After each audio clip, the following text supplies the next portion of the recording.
Good morning. Chris Lee and Graham Doty of Southeastern 16 here. It is the starting day of the College World Series. We've got lots of exciting baseball in front of us. SEC fans, you'll have to wait a day because Arkansas and LSU play in bracket 2. But, hey, there's plenty of good baseball worth watching, Graham. Plenty of good baseball. I've been digging into this field. It is incredible. Like, I think we've tended to think of this tournament as a little bit of a disappointment. You didn't have a Texas or a Vanderbilt or a North Carolina. You could name several other teams besides that. But when you dig in and see some of the players on the other rosters, there's a lot of guys that you're going to be looking at on these other teams outside the SEC that are going to be 1-1 candidates for drafts in a year or two. There's a lot of great talent in this league. I still think LSU and Arkansas are the best two teams in this event. Holy buckets, it's Jay Greason. Hey, great to be here. Good to have you. Have I missed my cup pipping time? No, but we're gonna get there in a minute. Well, because boy, I've got to.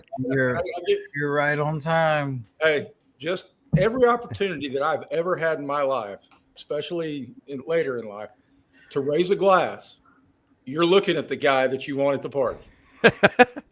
I've got a good cup story, maybe better than your coffee store the other day. We'll get to that in a minute. But Jay, I was just discussing. I've tended to look at this College World Series as a little bit of a disappointment. The SEC didn't have a huge presence, although I think that the two teams in it, Arkansas and LSU, are the league's two most talented teams. We wanted more. We were thinking maybe 5 or 6 teams would make it to Omaha. Not there.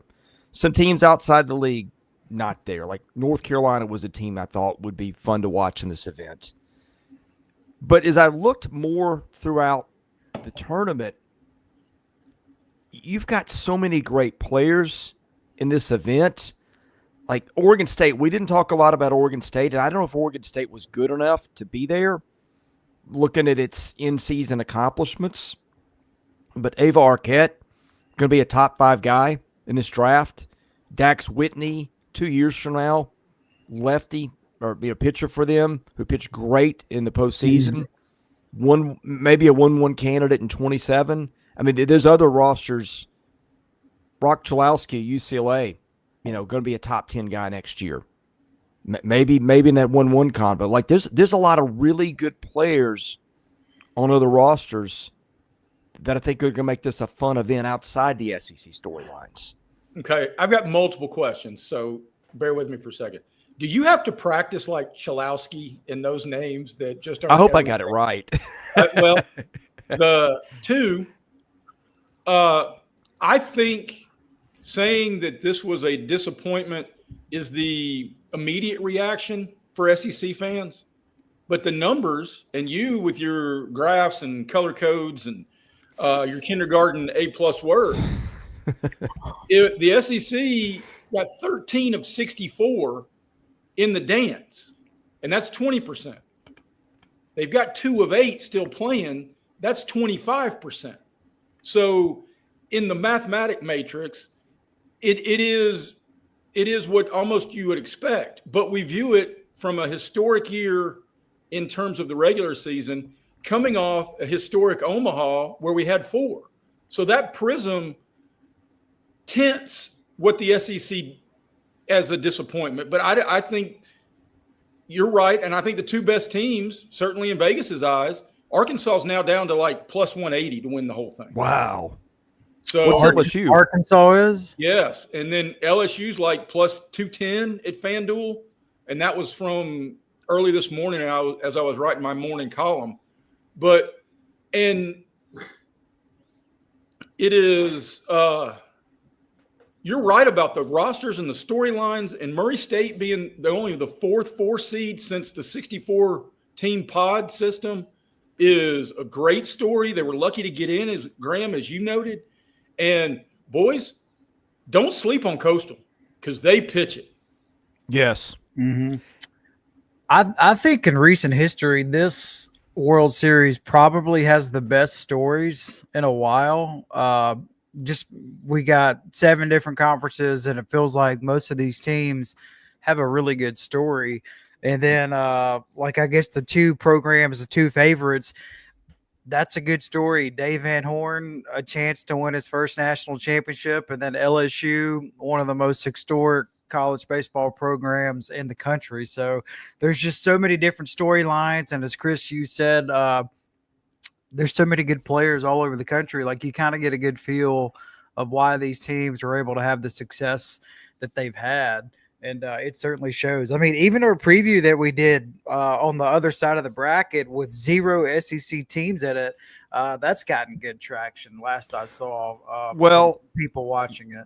Yeah, and I wish we could do that one over again, because there's so much more that I know about some of these teams that I didn't a couple of days ago. I just started digging in, just like, who's got the most pro talent on these teams in terms of not just this draft, but also the next two. And some of those mock drafts and rankings are starting to come out for 26 and 27. And so, like, first of all, when I started putting it all down on paper, Arkansas is unbelievable. Like, half the guys that you may see on the roster, I don't even mean playing, might be like top 5, 10 round draft picks, probably more towards top 5. And they'll have 3 guys that won't even play in that event. They could be top 5 round guys because of injuries and stuff. LSU is kind of in the same boat. You've got Anderson at the top. I think Einstein has worked his way, probably into a second round situation. You got Dickinson's going to be there. Milan's probably a second or third round pick. I think that's a year down the line. And then you got like Cason Evans is getting some top 10 love for 27. Like, all kinds of talent for both those teams. Not just top end, but depth. And then I'm thinking, okay, that's kind of where one border is. And then the other border would be Murray State in the story. Like, Murray State's got almost no pro talent, but the coach cuts his grass and makes $60-something thousand a year. That up. He cleared that up. He said he does a lot, but he does not mow the grass. Oh, well, I wish he hadn't killed a good story. I bet he did it. Where was he? Walter State, or what community college in Tennessee was he at before he went to Murray State? Yeah, that's right. I think he played at some JUCO in the Midwest, but he was an assistant at Walter State. Yeah. Before he took the Murray job. Severely disadvantaged. How about that? Like, did you see the graphic of like their outfield wall and how cut up it was? Yeah, left field looked like a disaster. I can't wait to see a couple of those guys go to the plate with a Tennessee thumper, one of those old school skinny aluminum bats. They all came like the big duffel bag that your coach brought. Everybody shared 4 helmets back in the day when we were playing Little League. We didn't give a damn about lice. We were all having six throws. And a guy with a Hey Kool-Aid sized noggin like I did, I could only wear one of them. So if our other fat kid got on base, I had to wait for him either score or take him a helmet out there in between before I could even go to the plate. Do you think it's that bad at Murray State? No, I don't. But, well, hey, it ain't that bad anywhere these days. Believe me, I've spent a large part of the spring at travel softball tournaments, and I bet there's $10,000 in bats in the dugout. Yeah. Well, Google. I was Googling some stuff trying to look at the story with like him mowing the yard and mowing the turf and stuff like that. And it showed a picture of their outfield wall. It's got the I don't know, whatever, it's not vinyl, but the material that you put over walls that holds in the padding. And I guess people that run into it with their cleats and stuff, and it was all cut up, scratched and cut up. I mean, it looked like looked like somebody got for target practice 10 years ago, and then just left it there to fade. Like, there was an article about Missouri State playing a game there. Like, it was, I didn't read it, but it was like, it was so bad. It was bizarre. Like, they didn't think they were going to be able to play the game. They wondered if Murray was just kind of, I don't want to put words in the author's mouth, but like throwing the series. Like, the conditions of the field were that bad. I don't think it was malfeasance. I think it was just like they don't have any resources. Malfunding. There you go. I like your word better. But I mean, like, of all the times in college sports and in baseball where the teams in the SEC and ACC just cherry pick other teams' rosters like a Murray State, like, how are they even here? So that's one story. Coastal Carolina lost 11 games, is riding a 20-something game winning streak.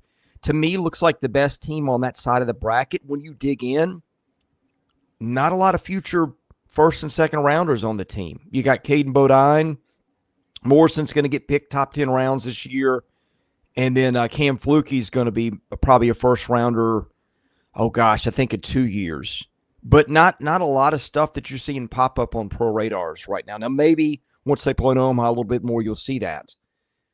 So I was like, okay, you've got interesting stories on the SECM, and you've got the underdogs on the other end. But you start looking like Oregon State's got 2 potential top 5 picks. One this year, one a couple years from now. Louisville's got a whole lot more pro talent than I realized. Like Zion Rose is really good. Lucas Moore is really popping up as a pro guy, I think, for next year. Like they've got 5 or 6 guys like that. I don't know if any of them are first rounders, but maybe top 5. Rose might be next year. But like Arizona, we haven't talked about Brendan Summerhill, first rounder this year. And I'm leaving at UCLA as the other one.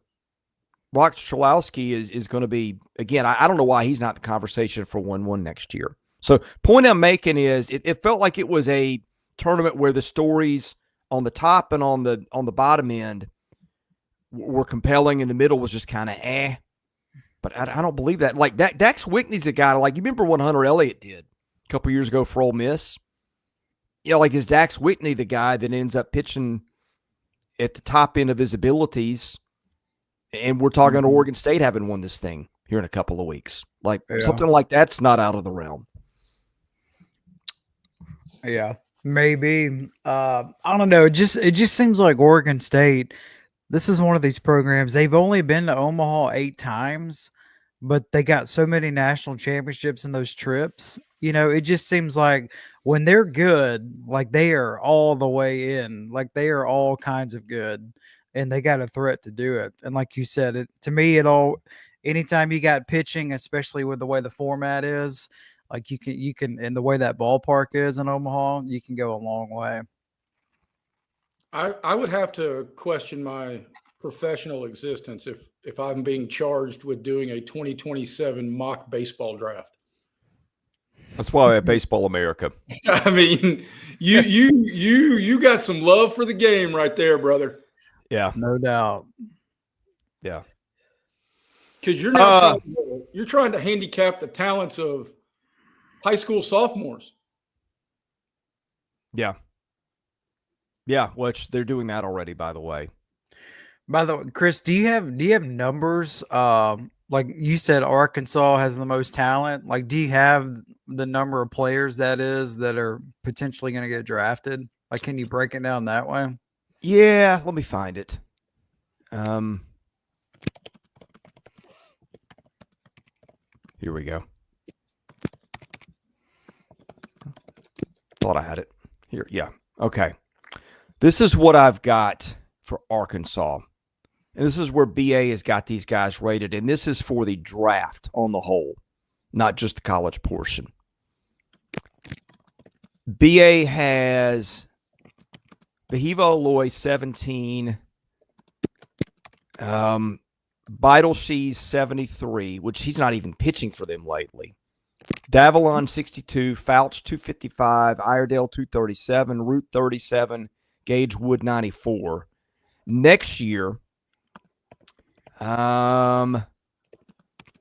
they've got Gackle 8, Carson Wiggins, who won't pitch, 48, Ryder Helfrich 89, Nolan Souza 92. I think that's among college players. That doesn't include high school. And Hunter Dietz will be there too, I think, who's probably not going to pitch. And then for 29, they've got Cole Gibler as a first rounder. Or 27, excuse me. Jeez, so what? That's like around 15? Yeah, and that doesn't even include the other Aloy brother. Like Cam Kozel's not on anybody's list. Those guys will get, like, somebody's going to take a flyer on those guys. Like they're too talented not to get picked. Yeah. And I think when I started to look through this a little bit more, just the depth of arms that Arkansas's got with all these guys going 98 to 100 and having breaking balls. I'm like, that's kind of what flipped me on taking them to win this after picking LSU pre-tournament. Mm-hmm. It seems like Dave Van Horn, after the Cops experience, he was like, never again. He's like, I gotta have more options starting wise and out of the bullpen. And like they're so well balanced this season. Yeah. Because Cops was great, but like he was it. You could put him in the 4th inning, you could put him in the 7th inning, and he's gonna be awesome. But that was all they had. This team is so much better than that one. Like I know that and the 2018 Oregon State are the ones that, you know,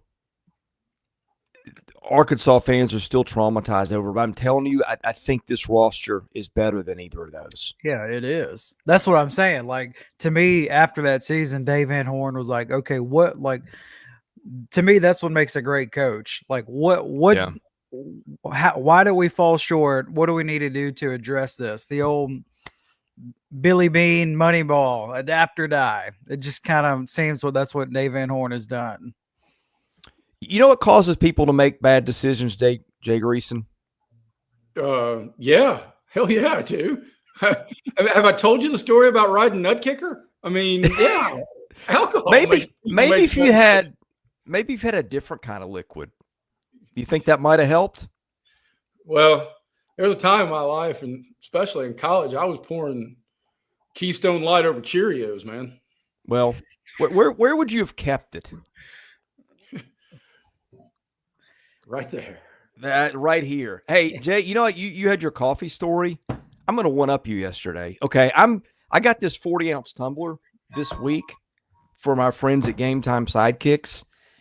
And so I'm trying to I try to make sure I drink your 64 ounces of water every day or whatever it is. And good way to do it is fill up 40 ounces worth of stuff. Because at the end of the day, like if that's gone, you know you at least had that much. So I filled this sucker up yesterday morning. I don't know. I think it was before 8 o'clock. I picked it up for dinner last night at 7 p.m. We ate late. There was still ice in this thing that was unmelted. The ice finally melted within an hour or two, but it was still cold. This stuff is unbelievable. You guys have seen this one before. I'm drinking my caffeine out of here this morning. Our friends at GameTime Sidekicks make this stuff, and it might be too late to get it for Father's Day. They may have an expedited order, but hey, get it for your dad. Give it to him late for his birthday or whatever. Get yourself some stuff. They make officially licensed stainless steel drinkware, all SEC schools, top of the market quality. All the logo printing and everything is done in Knoxville. They've got stainless steel sippy cups, tumblers, 40-ounce bottles. They've even got the College Vault line. Have you guys checked out the website and seen like all the stuff they've got? Yeah, like it's pretty incredible. I'll pull it up if I can, maybe in a minute. Or you guys just go to GameTime Sidekicks. Like they've got like tumblers that look like wooden baseball bats. I mean, it's crazy. They've got commemorative national championship merchandise for your team. So Arkansas, LSU, if you guys win one, they're going to have that ready to go when you're hoisting the trophy in Omaha. So go to GameTimeSidekicks.com. Use promo code SE16. They've got a Father's Day code on there too right now for another 20% off, and I think you can use them both together. But anyway, go do that. They're one more code away from paying you to use their stuff. Pretty much. But yeah, go SE16 is your code. GameTimeSidekicks.com and get your merchandise. It is incredible. I cannot tell you how well the stuff is constructed. And Jay, it does it with coffee too. It does. I had a Cosmo Kramer situation with hot coffee yesterday. May have been 2 days ago. All right, but this is going to shock you guys. I got a cup story. So, Stanley Cup? No. Like most of my stories, it involves a fine Pilsner. I'm standing down the third base line at AT&T Field here in Chattanooga, and the Lookouts are playing. I'm standing in – this was before they extended all the nets and made these places wisely, much safer.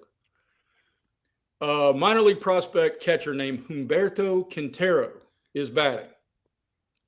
He breaks his bat. I'm standing talking to my future wife on my phone, and I got a beer in this hand. If I'd had one of these, it'd have been a lot better.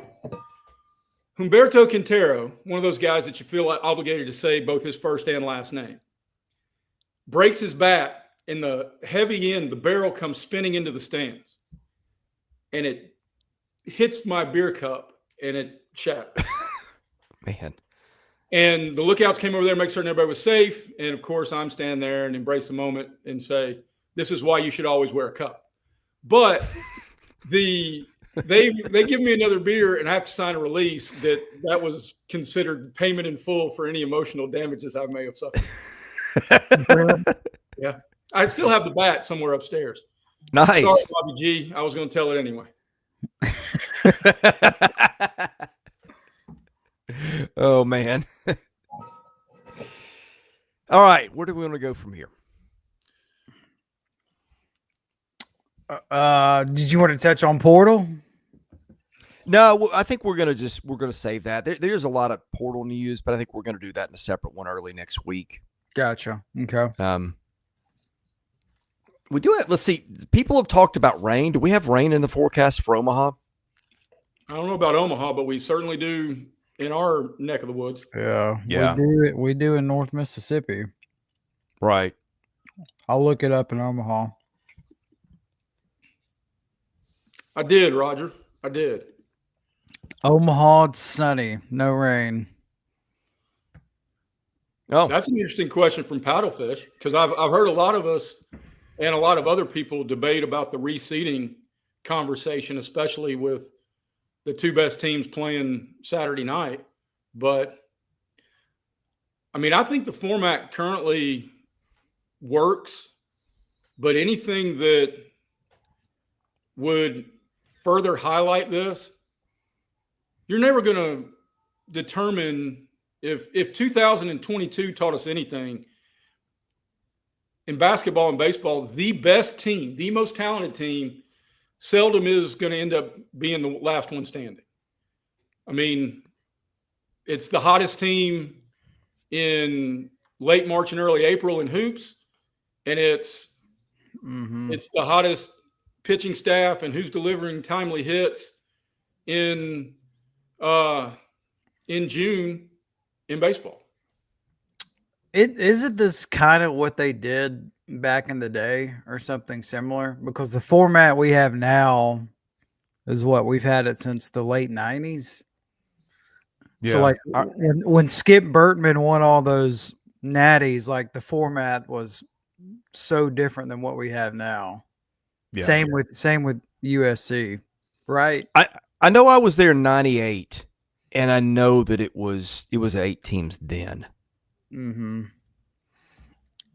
But I don't know. Maybe just because we've had the format that we've had for over 25 years or whatever it is now. Like I kind of like the way that we have it now. To me, it just kind of makes sense. Like you just go all over the country, 4 teams in one place, and then 3-game series for the best of 3 for the supers, and then you got the unique format for Omaha. I kind of like it, maybe just because we've had it for 25 years. But I mean, if they're going to shake it up, like, do we really trust the NCAA to get it right? Boy, you could have finished that sentence in a lot of different ways, and the answer is universally hell no. Yeah, I kind of like it for the most part the way it is. There's been talk of doing 32 regionals and matching teams up that way.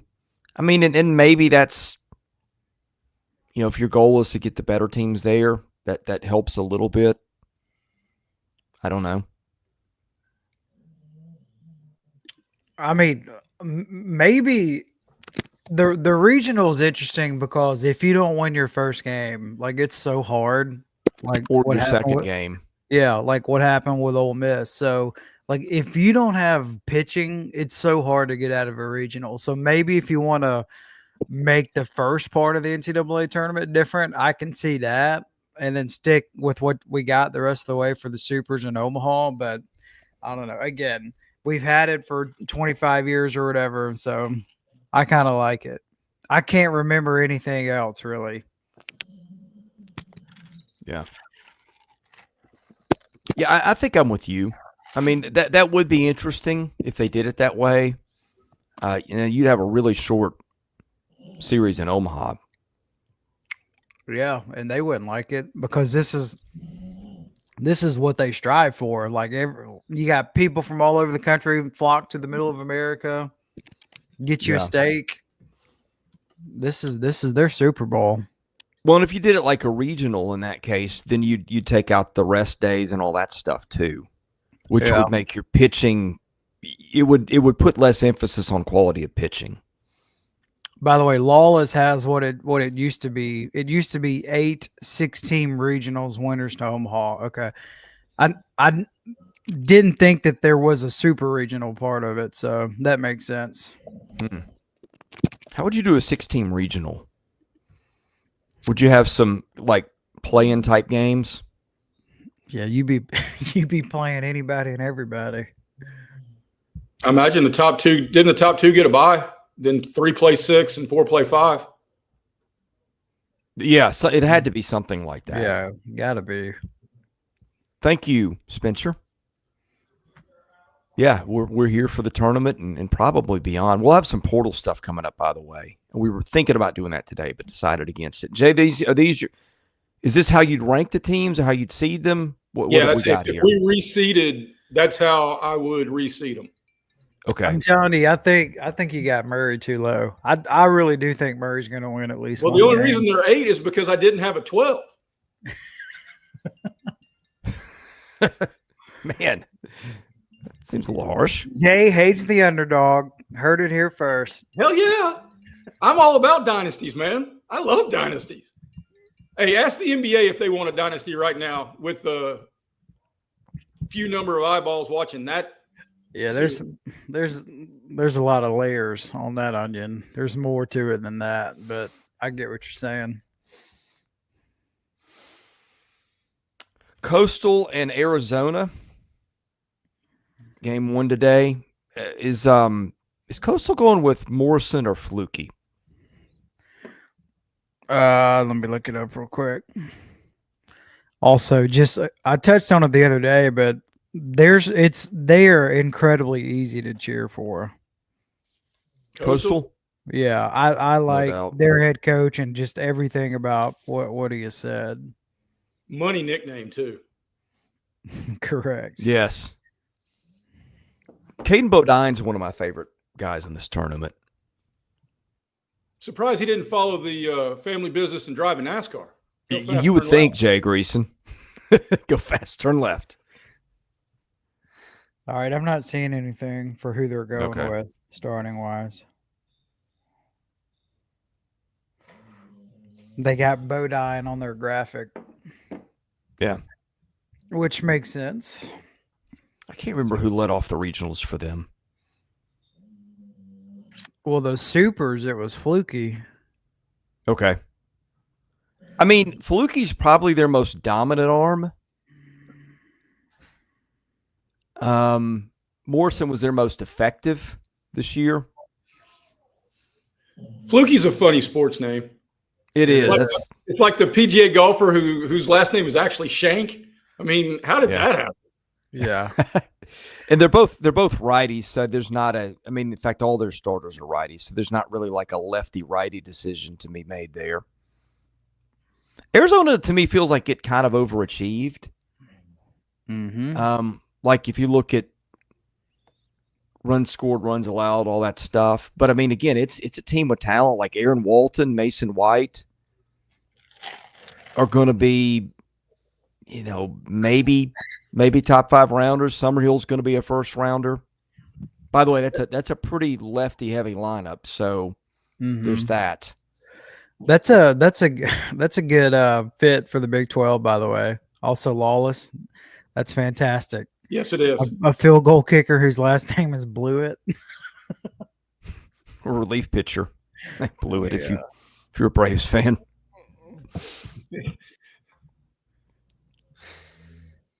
Yeah, safe to say you've had a better week than Craig Kimbrell. God, what are they doing? You call him up for one game, he pitches a scoreless inning, you DFA him. What are we doing here? Well, I saw they offered to bring him back, and he was like, "No, I'm good." Hey, I'll be right back. I got to close this Sure. out and change rooms.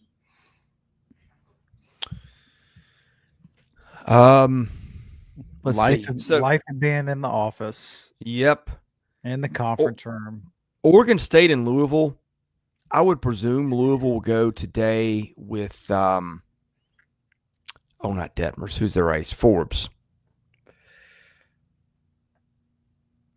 Who's been pretty good postseason. He's a righty. Yeah, he has. And Oregon State, I think, has been going with Ethan Kleinschmidt, who's been really good. Whitney, I think, is pitching in the 2, which is kind of where I'd have him too. That's your, if you lose today, that's your playing for your life. Louisville's a little, I kind of think I undersold Louisville a little bit this year, to be honest. They didn't play very well, and I'm not crazy about their pitching, but that lineup is not easy to pitch to. Well, they make you earn it. That's kind of been a trademark for Dan McDonald teams. Like they make you work, and they're warriors. By the way, I was really, really impressed with him. So he's been to Omaha a lot as the head coach at Louisville. Like, he's really built that program from scratch. But they've really kind of fallen on hard times really since COVID. And his press conference was phenomenal. You just don't see coaches kind of go the route that he did. He was talking about reading the Bible and scripture and how that has made a really big difference in his life. So just wanted to give him a shout out and credit to that. They had not been to Omaha since 2019. They've only made the NCAA tournament twice since 2019. So you could just tell that this means a lot to him to be back in Omaha. Yeah, I mean, they were one of those programs that felt like they were going to get maybe lost in the new era of college baseball. Well, Alfred went to that super regional, and I asked him, and he didn't know, but like, to tell you where they were, for the longest time, their fans got into games for free. Like, they didn't have to pay for baseball. That's counting the ACC days. That's not like Conference USA, Big East. So that just kind of gives you an idea of where they were. Like, could you imagine any SEC program, maybe outside of Missouri, where it's like, you get in for free? Like, I couldn't imagine that happening in the state of Mississippi. Students did when I was at Auburn. Now, granted, I'm older than dirt, but you showed your student ID. Heck, I think basketball was the same way. When you were at Auburn? Mm-hmm. Yeah. I miss those days, don't you? Where you just showed your student ID, got in for free.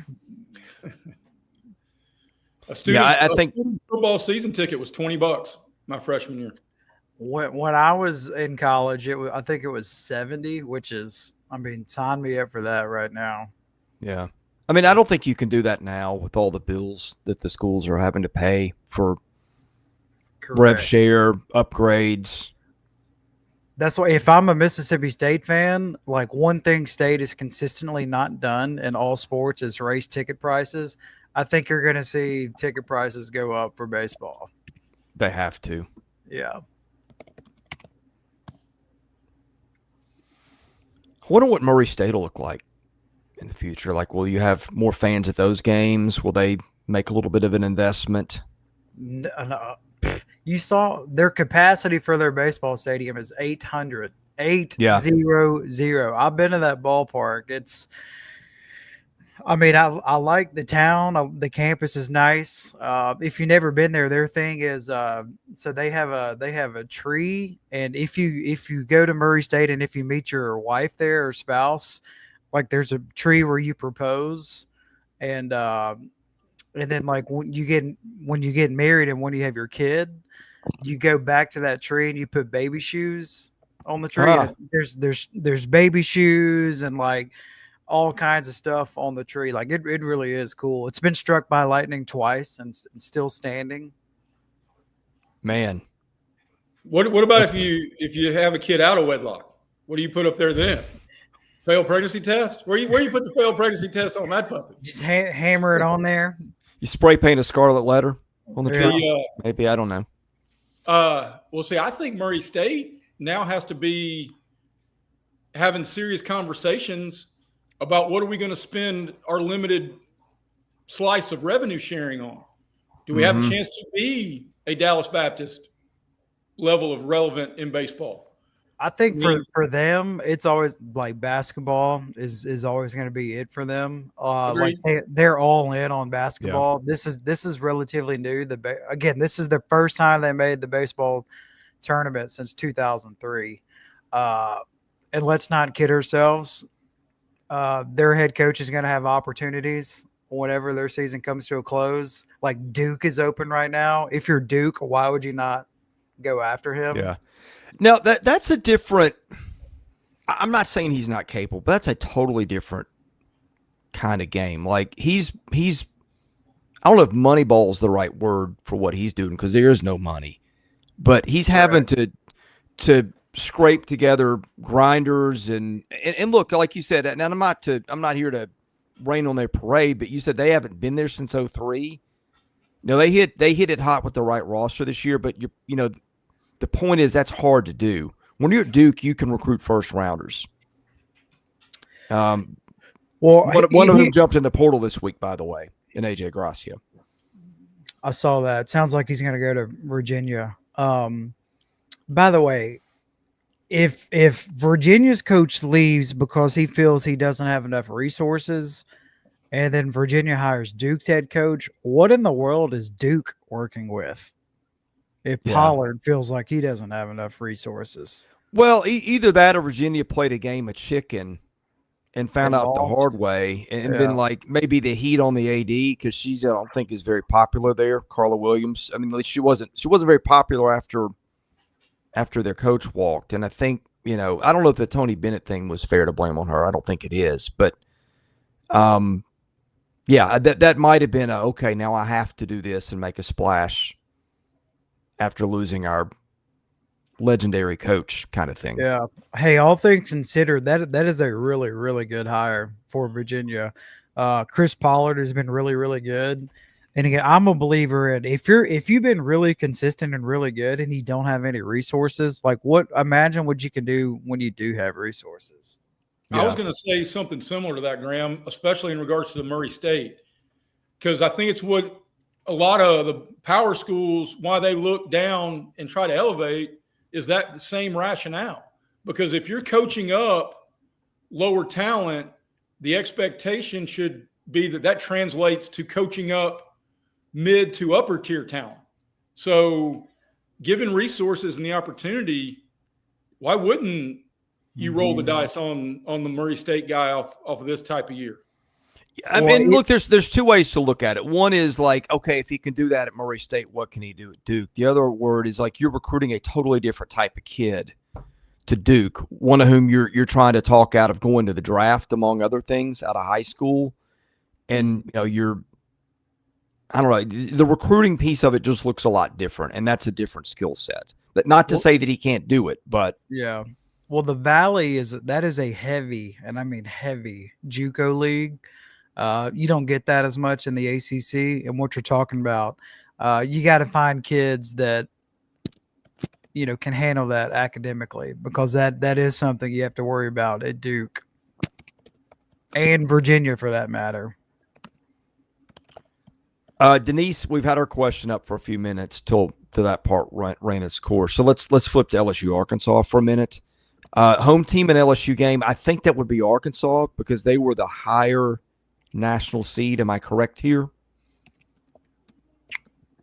Yeah. What, they're third? They're the 3 seed. So yeah. Correct. The over under for Arkansas LSU, Jay probably knows that. I would put it at probably 10-ish. It's in the chat. Oh, I didn't see it. I'm sorry. It's all right. Okay, I was close. 9.5.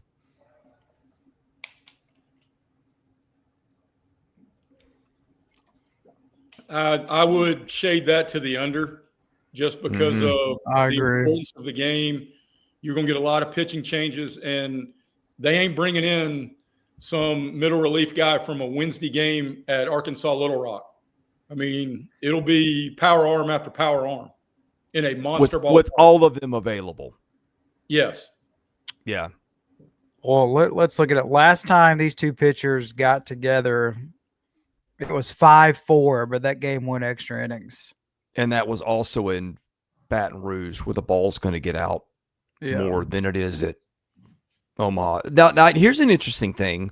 Wonder what the wind direction is looking like in Omaha today.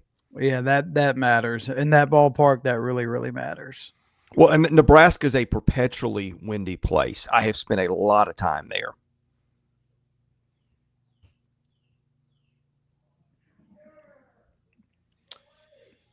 Let's see. So that one will be tomorrow. We haven't talked much about UCLA and Murray State. We did touch on Murray, but we haven't talked much about UCLA. That's another team with some talent. They're the team that, like, I'm the least familiar with. Like, didn't watch them at all in the regular season. Like, it's Big Ten. If you don't have the Big Ten network, it's so hard to watch Big Ten games, like, outside of football. I mean, it really is. Well, we talked about Rock Chalowski. I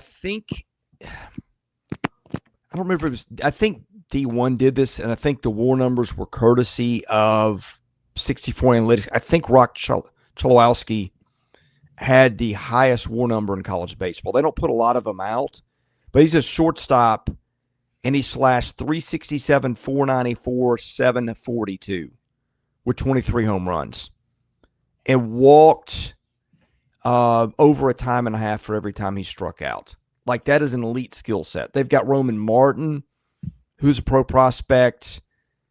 Phoenix Call is a little bit of 1-2. That's the rest of their lineup is good, but he's got almost a third of their home runs. On the pitching side, Wyland Moss is a bullpen guy to keep an eye on. He's getting some first round love a couple years from now, and their rotation is just kind of ordinary.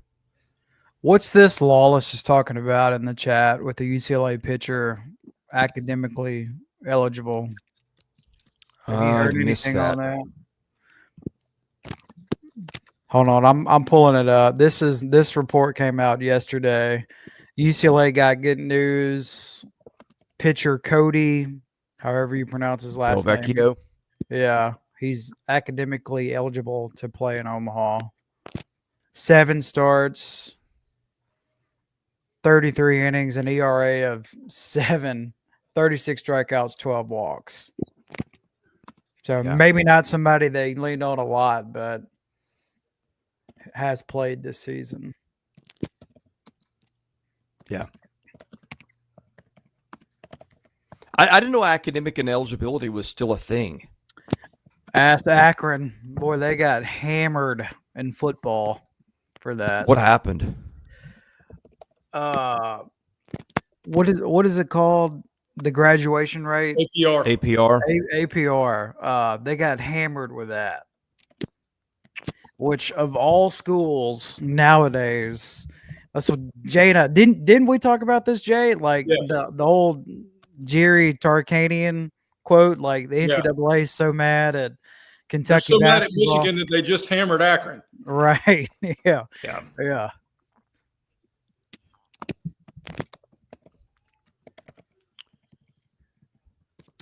Golden Spikes, they already awarded that? I missed that. No, I think they're down to aren't they down to the finalists? I thought they had 3 finalists. I did see Doyle won pitcher of the year, though. I saw that correctly, right? National? One of them, like one of the publications. Yeah. Sam, you're going to get plenty of Jay. Trust me. Especially during football season.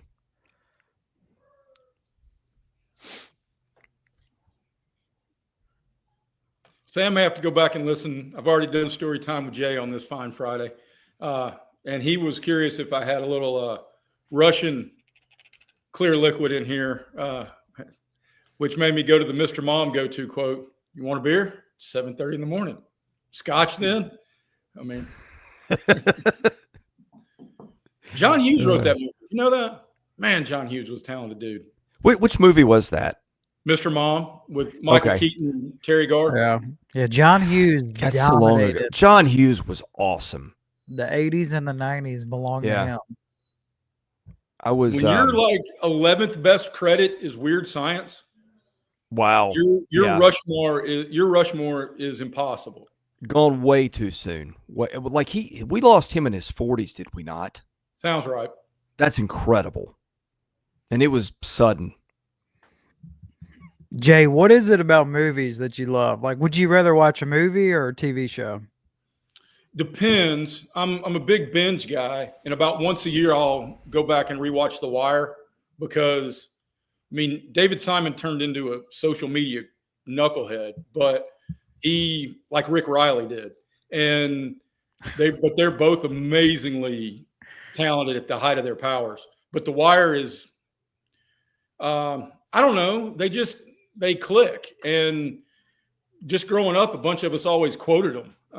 And so, I mean, and that's what John Hughes was so gifted with. I mean, think about how many quotable movies he crafted.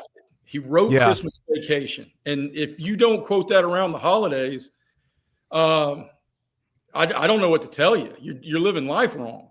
And how many times you go to a baseball game and he did Ferris Bueller, which turned 39 earlier this week. And I saw that his my favorite movie of all time. Yeah, I mean, and dear Lord, don't even get started on The Breakfast Club. I mean, you know what's funny? I watched that. Sometimes I'll have a movie on while I'm doing, prep work, and I had that on in background this last week and watched that again. It had been forever. That was such a good one. And I think what struck me, he had such a gift for, like, we all remember the lines from the movies and stuff like that, right? But, like, a lot of the movies, everybody had stuff they were dealing with, right? And that was kind of the undercurrent. And the way that he balanced that, and I thought was real about it with the humor, like, that is a gift that few people have. Without a doubt. And, I mean, dear Lord, did he have his finger on the pulse of... And sure, there's some stereotypical characters in The Breakfast Club, and even in family movies, and we haven't even touched on his biggest success in terms of commercially. He did Home Alone, man. Oh yeah, which is just a monster and has aged exceptionally well. And Uncle Buck was his too, wasn't it? Yeah, and Uncle Buck's my favorite one. I mean, I don't like their dog. He's a ball sniffer. Don't use that word. I don't know another word. Nuts. Jay, what did you think when you heard Spaceball 2 announced yesterday? Are you excited? No. The last time I got that's excited, hard to do again. A far too long delayed sequel, Dumb and Dumber. A remake was Red Dawn. A lot of people don't know this, but Red Dawn was the first PG-13 movie, and it came out when I was 13, so we got to go see it, and it became just among our dudes in Smyrna, just a cult film like Karate Kid or whatever else. So I was really excited to see the remake of Red Dawn, and it was dreadful. Yeah. So Chris Hemsworth, he shot that before he became Thor, but it came out after Thor did. So it was like a big deal that he was in this movie, and then he gets killed like almost immediately in the remake. But yeah, I didn't know if he had a thought on Spaceballs too. I looked at Mel Brooks is 98, by the way. Holy smokes! He couldn't, in half of his stuff, at least he could not make anymore. No, but he's a legend. So he's going to star in it. I disagree with that. I think as long as you embrace the Simpsons, see the genius. Wait, which part do you disagree with? That you couldn't make half his stuff anymore. One, he's the only Jewish dude I've ever known who made Hitler funny, and maybe the only example that has ever. Yeah, well, funny. But the brilliance of Archie Bunker's character and how Blazing Saddles was written is it makes fun of the bigots. I know, Well, but most people don't get that. I mean, maybe, but it's a shame. I mean, it's a shame that we're in that place that people would rather not try to create art. Yeah. And we've been there for a while. Well, if they're bringing back the Naked Gun, maybe Mel Brooks will be able to That work wasn't there. even in the same ballpark with Blazing Saddles, though. Well, it came out a decade later. who's going to play Nuremberg or Nuremberg? Yeah. So he ain't going to be OJ. Antonio Brown. That's why you got to watch the trailer, Jay. Check your news on that one. They dive right into that. It's so funny. God, are you guys rewatchables, guys? Oh yeah, big time. Yeah. I haven't done it in about a year, but that's a good pod. In a year, man, I'm every Monday. If I haven't even seen the movie, I'll still listen to it. Yeah. We should do a movies pod sometime. Yeah, like I can tell Jay's all in, man. I am too. Yeah. Like I can't get enough of it. Now, when you have a baby, that impacts your schedule. But I still love them. Yeah, I wish I had more time for them. All right, let's wrap this up in a couple minutes because I know Blake and Max are doing a live stream on basketball here at the top of the hour, so I need to give them a little runway for us to get out on time and give them their space. Any random parting thoughts on the College World Series? Dale, I'll start with you. I think we've covered about all of it. I'm excited to see the UCLA shortstop play. I think Coastal's pitching depth will be the difference on that side of the draw. And in truth, somebody put it in the chat. I forget who, but I think your national champion will be decided Saturday night. Yeah, I agree with that. I think Arkansas, LSU are going to play multiple times. Whoever comes out of that, I think is going to win the whole thing. On the other side, give me Coastal Carolina. Really good story, but also to me, their pitching is what separates them on that side of the bracket. Did we all go Coastal on the left side, bracket one? I believe we did. I know I did. Yeah. I think Oregon State probably deserved a little more consideration than we gave them. Looking at it a little bit more, but it is what it is. I think I'd still take Oregon State, but yeah, I mean, I think I'd still take Coastal is what I meant to say. But just keep an eye on that, especially if they get. I mean, between Whitney and they're one. Those are two pretty good arms, and then they got like Arquette. I think that translates to any ballpark the way he plays. So, one more programming note, Chris. I'm gonna film a mini video you guys can look for on social media, and Graham, I'll get that to you as soon as we get done with this about some gambling thoughts I have on the bracket. Okay. Mm-hmm. And I'll put that on all our social media platforms. Graham, what have you got on the way out? Just looking forward to Omaha. I know it's a little weird and different. There's only 2 SEC teams in it. Again, the number is there have been 3 SEC teams or more 8 of the last 10 years. So it's a little different that there's only 2 this year, but great stories all the way around, 7 different conferences. Looking forward to it. Can't wait to watch LSU Arkansas. Yeah, and I guess let's see. I've never. It's been so long since I bought a ticket. Do they take you out of the stadium between games and bring in the? Okay. Yeah. I do wonder like what the crowd for UCLA Murray State is going to look like because Arkansas LSU will be nuts. But like if you're in town, I would think a lot of those people would go to the games. I'm going to bet you that audience is going to be 90% cheering for Murray State. I would say Murray State and then Coastal Carolina and Oregon State. I watched a story today. There's this teenager that lives in Nebraska, and he's a diehard Oregon State fan because when they were in it last, they won the whole thing in 2019, and he was so fired up that they're back. And like he said, he can't wait to when he goes to school, he's going to go to Oregon State and all this stuff. So, I think locally you'll see like Coastal Carolina because they were there less than a decade ago, Oregon State. People like that. I don't think there's going to be a boatload of Arizona fans. Louisville, I'd be stunned if those bring a lot. Yeah, Louisville might bring more because I think Southeastern teams are just more college sports heavy. You get out west, and there's just the passion is not there like it is here. Yeah, UCLA is not going to bring anybody. Hey, you got to tip your cap to Murray State, though. They hung in first place on the Jello Shot Challenge for a good bit. I mean, they were holding their own. No, was that Murray State fans, or was that just walk-ups saying, "I'll take Murray State as my team"? I don't know. I've been keeping up with it. They were in first place for a while, and then guess what? The LSU fans rolled in town. Yeah, and the most predictable thing ever. If that was in place the one time I went out there, I'd have been pick one, round one on Kuiper's big board on the yellow shot prospect. Yeah.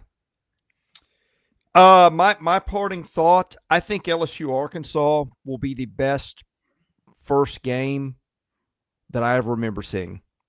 And I did pick LSU to win it and Arkansas to go through the losers bracket and win the whole thing, which is a really, really tough needle to thread, but I think they've got the pitching to do it. So that's probably a dumb pick. I probably should just picked Arkansas to begin with and taken my chances but I just think Anderson is so tough. Yeah. In game one, you've got more arms. That was a tough pick for me. And when we made the video, Jay, you gave the odds. It was essentially a coin flip. So, I mean, 50-50, obviously, but I mean, that was a tough one. I don't think anybody can fault you one way or the other. To me, whoever comes out of that, again, is going to win the whole thing. Yeah. As of this morning, the odds to win the whole thing, Arkansas plus 210, which means you wager $100, you win 210. LSU plus 220. So there's your coin flip narrative, Graham. And then Coastal is next at plus 600. All right, I got to get us out of here because it's top of the hour. Blake and Max are up for hoops. Thank you guys for watching. We'll see you again soon with more baseball content at Southeastern 16.